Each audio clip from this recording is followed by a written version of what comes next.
तो फिर से स्वागत है आप सभी का हमारे YouTube चैनल जेपी एकेडमी में। तो आज के इस वीडियो में फिर से बिहार बोर्ड मैट्रिक परीक्षा 2024 के लिए जितना most important VBI objective question है जो कि आपके एग्जाम में एकदम पूछा ही पूछा जाएगा, इस बात की आपको हम 100 में 100% गारंटी दे रहे हैं।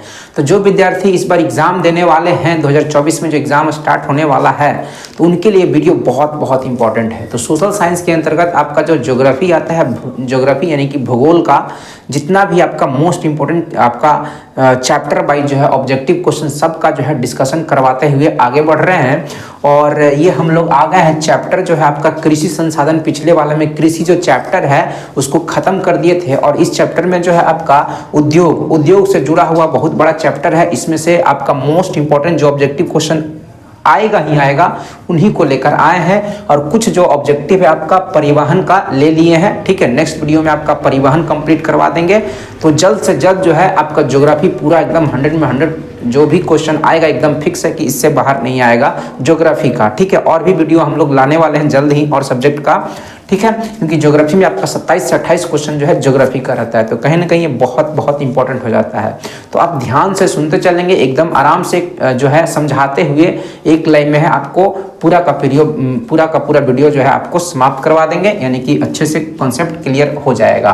तो चलिए शुरू करते हैं और बात करते हैं पहला जो आपका ऑब्जेक्टिव क्वेश्चन बन सकता है। आप कॉन्सेप्ट को सुनेंगे तो आप कोई भी किसी तरह से घुमा के क्वेश्चन पूछेगा तो आप आसानी से बता देंगे। तो आप बातों को ध्यान से सुनेंगे बस।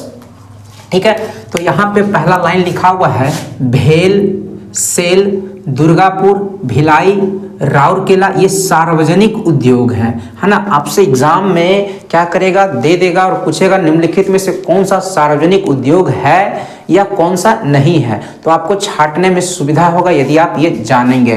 तो आपको बता दें यहाँ से बहुत कुछ ऑब्जेक्टिव बन सकता है। अब बातों को ध्यान से सुनेंगे। भेल होता है आपका भारत हैवी इलेक्ट्रिक लिमिटेड, इसका फुल फॉर्म होता है, ये आपका सार्वजनिक उद्योग है ना, कारखाना है। सेल है ना, steel authority of India limited, ये भी आपका क्या है, सार्वजनिक उद्योग का कारखाना है। ठीक है, ये भारत में ही, भारत के द्वारा ही स्थापित किया गया। भारत में जो सरकार है उसने ही इसको क्या किया, स्थापित किया है, क्योंकि सार्वजनिक उद्योग का मतलब ही होता है सरकारी उद्योग, सरकारी कल कारखाने। और दुर्गापुर ये आपका पश्चिम बंगाल में पड़ता है। कहाँ पड़ता है, पश्चिम बंगाल में पड़ता है। ये पूछा जाता है दुर्गापुर कहाँ पड़ता है, पश्चिम बंगाल में पड़ता है। तो दुर्गापुर लौह इस्पात कारखाना जो है इसको ब्रिटेन के सहायता से, किसके सहायता से, ब्रिटेन, यूनाइटेड किंगडम जो ब्रिटेन है, इंग्लैंड है, उसके सहायता से इसको स्थापित किया गया था। भिलाई पड़ता है आपका, कहाँ पड़ता है ना, छत्तीसगढ़ में पड़ता है। कहाँ पड़ता है, भिलाई छत्तीसगढ़ राज्य में पड़ता है। और भिलाई का जो स्थापना किया गया था, है ना, रूस के, किसके सहायता से, रूस के सहायता से स्थापित किया गया था। एकदम 100% आपको सही बता रहे हैं। ठीक है, राउरकेला ये आपका उड़ीसा में पड़ता है। राउरकेला क्या पड़ता है, उड़ीसा में पड़ता है। और ये आपका जर्मनी के सहायता से, किसके सहायता से, जर्मनी के सहायता से इसको भारत में स्थापित किया गया था। तो इतना सारा बात आप ध्यान से सुन लिए होंगे तो आपको क्लियर हो गया होगा। फिर है सूती का पहला मिल 1854 ईस्वी में मुंबई में लगाया गया था। आपसे पूछेगा कि सूती वस्त्र का पहला मिल कब स्थापित किया गया था, तो 1854 आप याद रखेंगे। ठीक है, कहाँ लगाया गया था सबसे पहले सूती वस्त्र का मिल, तो मुंबई जो महाराष्ट्र की राजधानी है। ठीक है, फिर मुंबई को जो है सूती वस्त्र का क्या कहा जाता है, महानगरी कहा जाता है। तो आपसे एग्जाम में पूछेगा कि सूती वस्त्र का महानगरी किसे कहा जाता है, तो मुंबई को कहा जाता है। क्यों, क्योंकि यहाँ बहुत सारे कल कारखाने, मिल हैं सूती वस्त्र के। ठीक है, इसलिए इसको सूती वस्त्र का महानगरी भी कहा जाता है। फिर आपसे यहाँ पे एक लाइन है, अंगोरा का ऊन, है ना, खरगोश से प्राप्त किया जाता है। तो आपसे एग्जाम में पूछेगा कि अंगोरा का ऊन निम्नलिखित में से किससे प्राप्त किया जाता है, तो खरगोश से प्राप्त किया जाता है। फिर आपका पश्मीना ऊन, कौन सा ऊन, पश्मीना ऊन किससे प्राप्त किया जाता है, तो बकरियों से प्राप्त किया जाता है। एक तरह का विशेष नस्ल का बकरी होता है ना, उसी से जो है पश्मीना का ऊन प्राप्त किया जाता है। ये दोनों बहुत ही गर्म होता है, अंगोरा का ऊन और पश्मीना का ऊन बहुत ही गर्म होता है, बहुत ही कीमती होता है। फिर भारत में सबसे पहले चीनी का मिल जो है बिहार के सारण के मढ़ौरा में 1903 में स्थापित किया गया था। तो आपसे यहाँ से क्वेश्चन एग्जाम में पूछेगा कि बिहार में जो है, बिहार में नहीं, भारत में सबसे पहले जो है चीनी मिल की स्थापना कहाँ हुआ था, तो बिहार के सारण जिला के मढ़ौरा में। तो मढ़ौरा ऑप्शन में रह सकता है, कुछ और शहर भी रह सकता है। या आपसे पूछेगा कि भारत में चीनी मिल का स्थापना सबसे पहले कब हुआ था, तो 1903 याद रखेंगे। डेट जो लिख दिए हैं उस डेट को भी आप याद रखेंगे। यानी कि भारत में सबसे पहले चीनी मिल बिहार के सारण के मढ़ौरा में 1903 में स्थापित किया गया था। फिर टिस्को है ना, टाटा आयरन स्टील कॉर्पोरेशन जो है ना, ये स्थापना पूछा जाता है 1907 में। टिस्को का स्थापना कब हुआ था, 1907 में हुआ था। टिस्को आपका ये साकची, उस समय झारखंड में था साकची, ठीक है ना, उस समय बिहार में पड़ता था साकची, अभी झारखंड जमशेदपुर में यह टिस्को पड़ता है आपका। तो टिस्को का स्थापना पूछा जाता है कि टिस्को का स्थापना कब हुआ था, है ना, तो 1907 में हुआ था। कब हुआ था, 1907 में हुआ था। जमशेदपुर पड़ता है, झारखंड में पड़ता है। इसको भारत का बर्मिंघम कहा जाता है। बर्मिंघम जो है इंग्लैंड में पड़ता है ना। बर्मिंघम कहाँ पड़ता है, इंग्लैंड में, एक तरह का औद्योगिक नगरी है, ठीक है, बहुत सारे कल कारखानों की नगरी है। उसी तरह से जमशेदपुर भी जो है आपका भारत में, झारखंड में एक तरह से कल कारखानों उद्योगों की बहुत बड़ी नगरी है, इसलिए भारत का बर्मिंघम जो है जमशेदपुर को कहा जाता है। फिर आपका एल्युमिनियम का अयस्क जो है आपको बताते आ रहे हैं, बॉक्साइट होता है। यानी कि बॉक्साइट नामक अयस्क से जो है एल्युमिनियम धातु की प्राप्ति की जाती है। फिर आपका भारत का पहला उर्वरक कारखाना, जो खाद जो होता है, जो खेतों में डालते हैं फसल को का है ना, उत्पादकता बढ़ाने के लिए, तो उसको उर्वरक कहते हैं, ठीक है। उर्वरक संयंत्र की स्थापना सबसे पहले जो है रानीपेट तमिलनाडु में पड़ता है, 1906 में स्थापित किया गया था। तो आपसे पूछेगा कि है ना, उर्वरक संयंत्र का स्थापना सबसे पहले कब हुआ था, तो 1906 में। कहाँ हुआ था, रानीपेट में हुआ था, तमिलनाडु में जो पड़ता है, ठीक है। पहला सीमेंट संयंत्र स्थापना, सीमेंट का कारखाना, सीमेंट का सबसे पहला कारखाना जो है 1904 में चेन्नई में स्थापित किया गया था। सीमेंट का पहला कारखाना कब स्थापित किया गया, 1904 में स्थापित किया गया। कहाँ स्थापित किया गया, चेन्नई में स्थापित किया गया। नीचे आपको थोड़ा सा नहीं दिख रहा होगा, लेकिन आप लोग को इसका बात का आंसर पता है कि सीमेंट उद्योग का कच्चा माल जो होता है चूना पत्थर होता है। कई बार बता चुके हैं, है ना। सबसे नीचे वाला लाइन लिखा हुआ है कि सीमेंट उद्योग का कच्चा माल क्या होता है, तो चूना पत्थर होता है, जिसका सूत्र होता है ना, CaCO3 कैल्शियम कार्बोनेट होता है। तो नीचे वाला नहीं दिख रहा है तो कोई दिक्कत नहीं, आपको बहुत अच्छे से पता होगा, बहुत बार बता चुके हैं। फिर आपको बिहार का जो एक मुंगेर है ना, मुंगेर के जमालपुर में, कहाँ में, जमालपुर में रेलवे वर्कशॉप है। तो पूछेगा आपसे कि रेलवे वर्कशॉप कहाँ है, तो जमालपुर आपका ऑप्शन में रहेगा, तो जमालपुर पर क्या करेंगे, टिक करेंगे। तो रेलवे वर्कशॉप कहाँ है, जमालपुर। ये मुंगेर, बिहार के मुंगेर में पड़ता है, और ये एशिया का सबसे पुराना रेलवे वर्कशॉप माना जाता है। तो आपसे एग्जाम में ऐसे भी पूछा जा सकता है कि एशिया का सबसे पुराना रेलवे वर्कशॉप कौन सा है, तो उसका नाम है जमालपुर है। क्या नाम है, जमालपुर, मुंगेर में पड़ता है।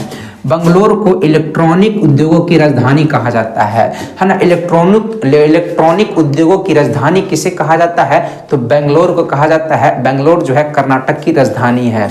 या सिल्क सिटी कैसे कहते हैं, तो बेंगलोर को ही सिल्क सिटी के नाम से जाना जाता है। फिर आपका इलेक्ट्रॉनिक उद्योगों को फुटलूज उद्योग भी कहा जाता है। फुटलूज उद्योग किसे कहते हैं, तो इलेक्ट्रॉनिक उद्योगों को कहा जाता है, क्योंकि इलेक्ट्रॉनिक उद्योगों में कच्चे मालों का उपयोग नहीं किया जाता है, इसलिए इलेक्ट्रॉनिक उद्योग को फुटलूज उद्योग के नाम से भी जाना जाता है। फुटलूज उद्योग को ही स्वच्छंद उद्योग के नाम से भी जाना जाता है। फिर आपका कार्बन मोनोऑक्साइड, जिसको CO बोलते हैं, ये दमघोटू गैस है।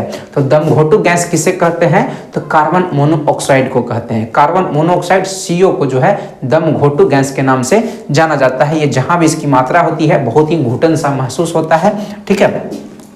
खिलौना उद्योग जो है छोटे पैमाने का उद्योग है। आपसे पूछेगा कि निम्नलिखित में से कौन छोटे पैमाने का उद्योग है, तो उसमें से एक ऑप्शन रहेगा खिलौना उद्योग। तो खिलौना उद्योग पे क्या करेंगे, टिक करेंगे। फिर यहाँ पे एक बहुत अच्छा लाइन है, भोपाल गैस त्रासदी। भोपाल गैस त्रासदी जो है 3 दिसंबर 1984 को मध्य प्रदेश के भोपाल में हुआ था, है ना, जिसमें मिथाइल आइसोसाइनेट नामक रसायन जो है लीक कर गया था। तो आपसे पूछेगा कि भोपाल गैस त्रासदी में जो है कौन सा रसायन लीक कर गया था, तो मिथाइल आइसोसाइनेट नामक रसायन जो है लीक कर गया था, जिसमें बहुत लोग मारे गए थे। या आपसे पूछेगा कि भोपाल गैस त्रासदी जो है कब हुआ था, तो 3 दिसंबर 1984 को हुआ था। कहाँ पड़ता है, तो भोपाल मध्य प्रदेश में पड़ता है। मध्य प्रदेश की राजधानी भी भोपाल ही है। फिर आपको ध्यान में रखना, सबसे अधिक पक्की सड़कों वाला राज्य जो है भारत का कौन सा है, महाराष्ट्र है। सबसे अधिक पक्के सड़क जो है कौन से राज्य में है, तो महाराष्ट्र में है। फिर आपका है NH1 और NH2 को GT रोड कहा जाता है। GT रोड जो है आपका है ना अमृतसर से दिल्ली, दिल्ली से कोलकाता, है ना अमृतसर पंजाब में पड़ता है, अमृतसर से दिल्ली आपका NH1 हो जाएगा। ठीक है, अब इसका नाम बदल चुका है, ये पुराना नाम है, लेकिन आपसे यही एग्जाम में पूछेगा कि NH1 और NH2 को क्या कहते हैं, तो GT रोड कहा जाता है। ठीक है, इसको ग्रांड ट्रंक रोड भी कहेंगे फुल फॉर्म में, या शेरशाह सूरी मार्ग के नाम से भी जाना जाता है, क्योंकि इसका निर्माण जो है ना सासाराम के जो राजा थे, महाराज थे, है ना शेरशाह सूरी, जो है ना इनके बारे में आप लोग जानते ही होंगे, इन्होंने ही GT रोड का निर्माण कराया था, जिसका नाम NH1 और NH2 है। इनको संयुक्त रूप से GT रोड के नाम से जाना जाता है। ठीक है, तो ये आप याद रखेंगे। स्वर्णिम चतुर्भुज राजमार्ग 4 महानगरों को जोड़ता है ना। स्वर्णिम चतुर्भुज राजमार्ग क्या करता है, 4 महानगरों को जोड़ता है। तो आपसे एग्जाम में क्वेश्चन पूछेगा कि 4 महानगरों को जोड़ने वाले मार्ग को क्या कहा जाता है, तो स्वर्णिम चतुर्भुज राजमार्ग कहा जाता है। ये आपका कहाँ दिल्ली, कोलकाता, चेन्नई और मुंबई, ये 4 महानगरों को जो है आपस में जोड़ने का काम करता है स्वर्णिम चतुर्भुज राजमार्ग। फिर आपका है सीमा सड़क संगठन का स्थापना 1960 में हुआ था। आपसे पूछेगा एग्जाम में, सीमा है ना, सीमा मतलब बॉर्डर है ना, रोड BRO का स्थापना है ना, बॉर्डर है ना, बॉर्डर रोड ऑर्गेनाइजेशन का स्थापना कब किया गया था, 1960 में किया गया था। तो यहाँ से क्वेश्चन पूछेगा सीमा सड़क संगठन का स्थापना कब हुआ था, तो 1960 आप याद रखेंगे। भारत में सबसे पहले रेलवे की शुरुआत कब हुई थी, तो आपसे पूछेगा 16 अप्रैल है ना, 16 अप्रैल 1853 को मुंबई से थाने के बीच में चलाया गया था। तो बोलेगा कि भारत में जो है सबसे पहले ट्रेन कहाँ से कहाँ के बीच में चला था, तो मुंबई से थाने के बीच में चला था। कब चला था, तो 1853 में चला था। उस समय जो वायसराय थे 1853 में, अंग्रेजों का शासन था उस टाइम। ठीक है, तो डलहौजी नामक वायसराय थे। ठीक है, इसमें 33 किलोमीटर के आसपास 34 किलोमीटर ट्रेन जो है चलाया गया था। ठीक है, फिर आपका पूर्व मध्य रेलवे का मुख्यालय कहाँ है, हाजीपुर। एकदम पूछेगा ही पूछेगा, सारा लाइन जो है एकदम बहुत इंपॉर्टेंट है, एकदम चुन कर जो है सारा ऑब्जेक्टिव आपके लिए लाए हैं। तो पूर्व मध्य रेलवे का मुख्यालय कहाँ पड़ता है, हाजीपुर पड़ता है। जस्ट इसके नेक्स्ट वाले लेक्चर में जो है आपका है ना, ये कुछ जो देख रहे हैं परिवहन से सब जुड़ा हुआ बात है। यहाँ से सबसे अधिक पक्की सड़कों वाला जो राज्य है वो महाराष्ट्र, यहाँ से लेकर यहाँ तक का जो पॉइंट था ये परिवहन से जुड़ा हुआ स्टेटमेंट था, मतलब कि ऑब्जेक्टिव था। ठीक है, अब इसमें क्या करेंगे, इसको आगे बढ़ा देंगे हम लोग। कुछ और जो परिवहन से जुड़ा हुआ छूट गया है, नेक्स्ट वीडियो में इसको क्या करेंगे, आगे बढ़ा देंगे। और ये वीडियो आपको कल जो है आराम से मिल जाएगा। तो चलिए मिलते हैं नेक्स्ट वीडियो में। Thank you.